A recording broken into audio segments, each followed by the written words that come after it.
Bible is full of stories that we all know and love. But how well do we know them? The answer might surprise you. The Bible you thought you knew is going to dive deep into the exquisite details of the biblical stories that make them fascinating and transformative. In last week's podcast, we presented part 1 of the Judah and Tamar story that is narrated in Genesis 38. Briefly, we saw that Judah had left his brothers, befriended Hira the Adullamite, married the daughter of Shua, a Canaanite, fathered 3 sons, Onan, and Shelah. But these seemingly mundane details soon morphed into high drama. Judah procured a wife, Tamar, for his firstborn son, who was promptly taken out by God. He had done something wrong. Then we are introduced to a bizarre cultural practice that involved a brother-in-law making sure his sister-in-law become pregnant upon the death of a brother who died before children were born. Onan, of course, was the next brother-in-law in line. But he did not want to participate in this custom. However, his refusal did not include his having sex with Tamar, so he practiced birth control by spilling his semen on the ground. God disapproved, thus ending Onan's life prematurely. Shelah was the next brother-in-law, in fact, the only brother left, but his age worked against him. This is when Judah encouraged Tamar to go home, live with her father, and be prepared to sleep with Shelah when the lad came of age. Tamar did this. In the meantime, Judah's Canaanite wife died. It is at that point in the story where we find ourselves right now. Once Judah's wife died, and after he grieved for a time, he went to Timnah to tend to business.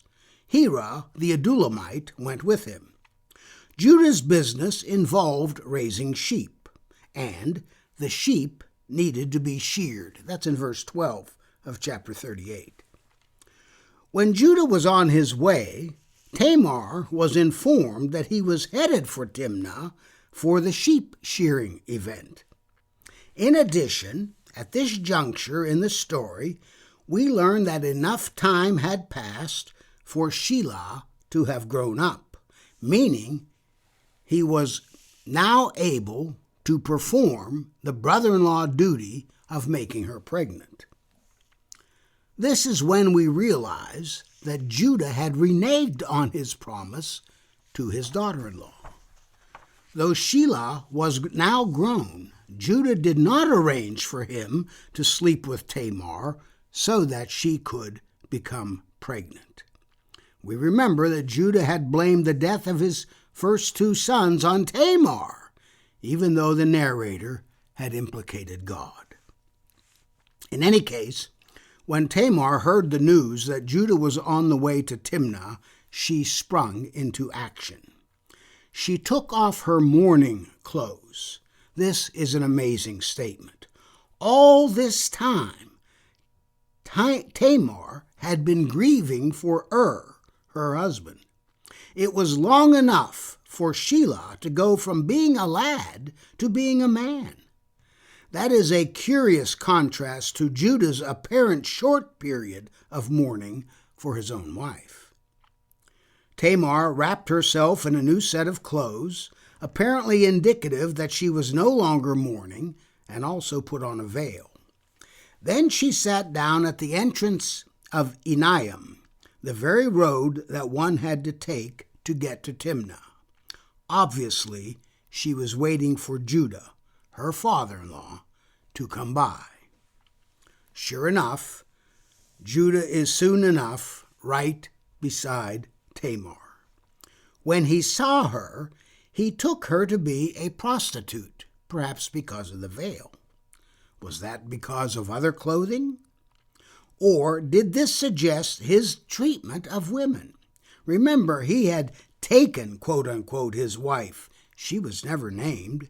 He was not in town when his third son was born, and he seemingly was unfazed that he had not kept his promise to Tamar.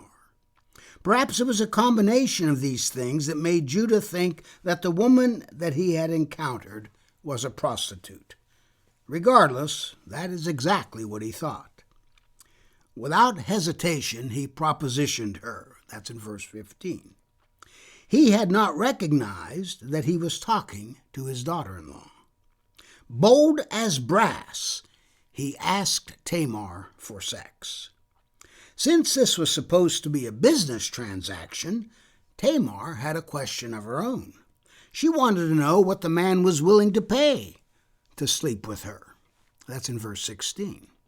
Judah offers a kid, a young goat, as a payment.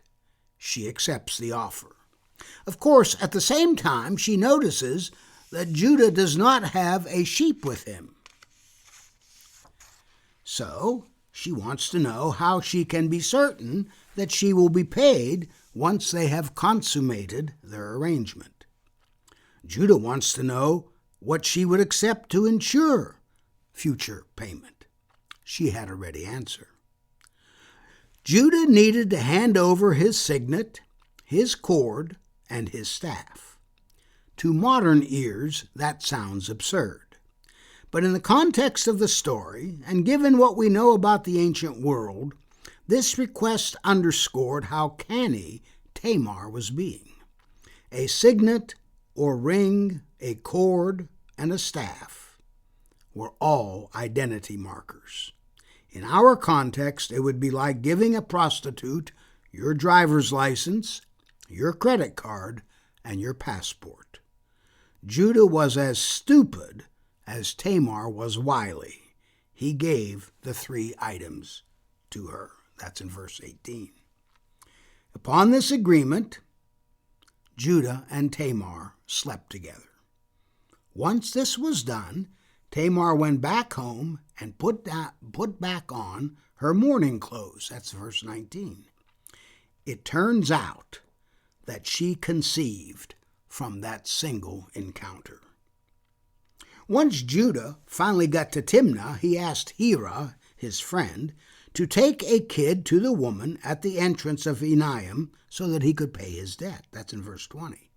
Hira was only too glad to do this favor.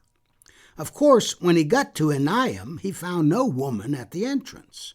Perplexed, he asked around to find out whether anyone had seen a prostitute at this location. But the way he asked the question is most revealing. When Judah saw Tamar and thought she was a prostitute, the word zonah is used. Zonah is an ordinary Hebrew word meaning prostitute, whore, lady of the night, a courtesan, and the like. But Hira did not use that word when he asked the townsfolk his question. Instead, he used the word kudeshah. A kudeshah is a so-called cult prostitute.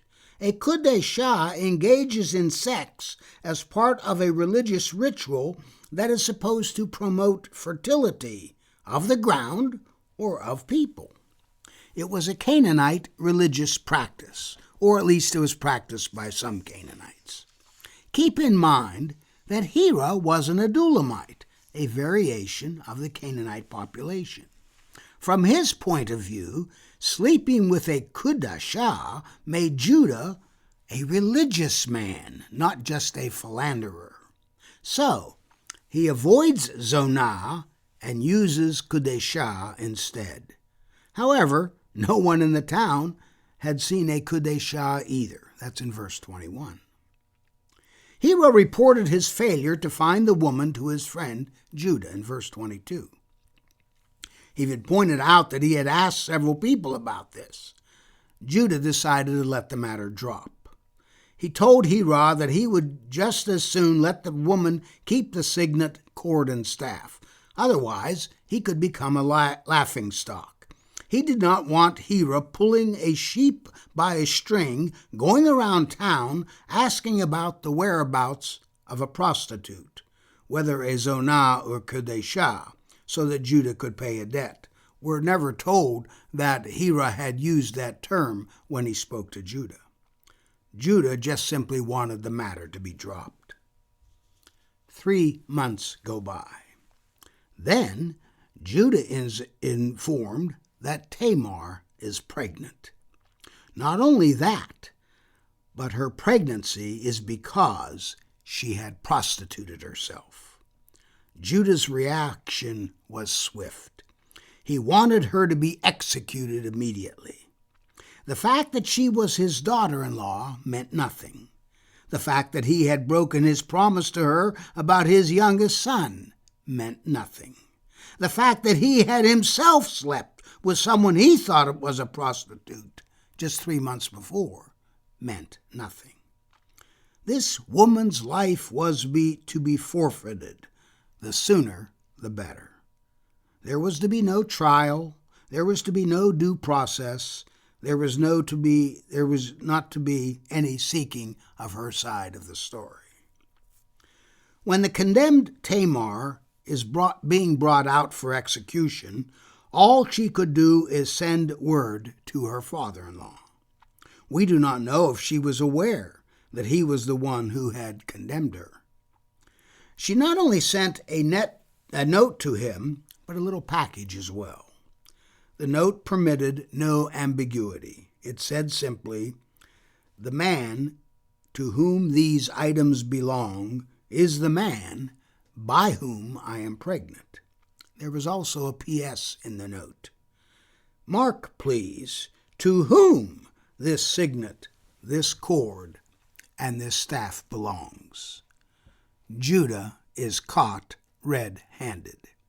His hypocritical and sanctimonious judgment is completely exposed for all to see.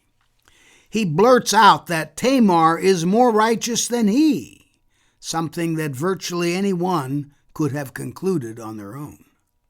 He also admits his failure to allow Shelah to perform his duty as a brother-in-law. In a wonderful display of superfluity, the narrator lets us know that Judah never slept with Tamar again. Avoiding execution, Tamar is soon to give birth. It turns out she is carrying twins.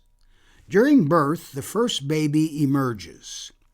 The midwife tied a scarlet thread around the baby's hand. This was to mark which baby was born first. Inexplicably, however, the baby with the thread was not the firstborn. His brother was first. This was so strange that the midwife named the baby Peretz, which in Hebrew means breach. Afterwards, the baby with the thread appeared. His name was Zerah. The question remains, why had Tamar gone through all this trouble? Well, she had to make sure that she had a future.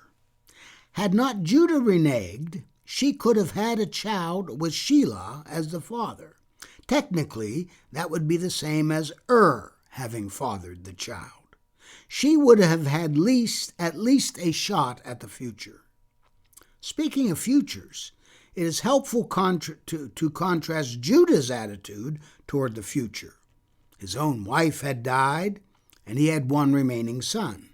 But that son was in a kind of legal limbo until the matter of the brother-in-law duty was sorted out. Still, though Judah's future had run into a dead-end street, he had no compunction about sleeping with a prostitute, which offers sexual pleasure, but no prospects for the future. Onan's spilling the semen on the ground and Judah's sleeping with a prostitute were parallel, careless, even cynical actions relative to the future. Onan and Judah were both equally complicit in squandering their future. How about Tamar? What she did was hardly moral, but she was desperate and thought she had no other options. She did what she needed to do to save her future. It turns out that she did save her future, but did much more than that. One of her twin sons had a checkered future himself. His family ended with the disastrous actions of his descendant Achan when the whole family is wiped out. That's in Joshua 7. But the other twin had a pretty significant future. That son, Perez, the one marked with the scarlet thread, was an ancestor of David, one of Israel's greatest kings. So, on the day Tamar slept with Judah, she saved her own future, ironically Judah's future, and of course, Israel's future. From the standpoint of the Christian Bible, she even saved the world's future, for she ended up in the genealogy of Jesus of Nazareth. That was not a bad afternoon's work. By the way, this business of saving the future is why this story so-called interrupts the Joseph story. That story is also about the future of God's people.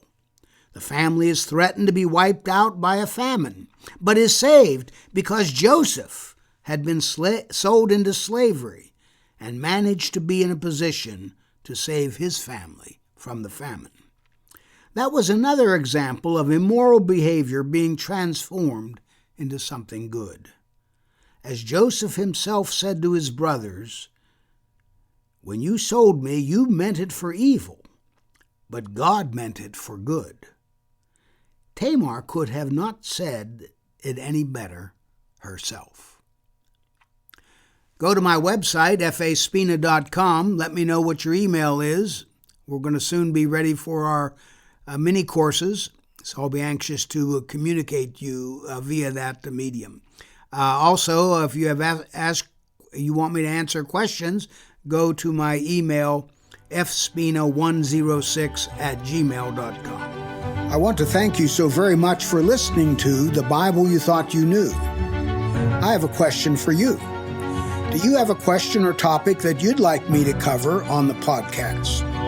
If so, all you need to do is head over to Apple Podcasts and do two simple things.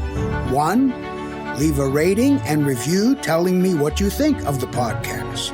Two, in that review, ask anything you want related to the Bible. That's all you have to do. Then, listen in to hear your question answered on a future episode. Join us next time on The Bible You Thought You Knew when we discuss Jesus' personal Bible. God bless.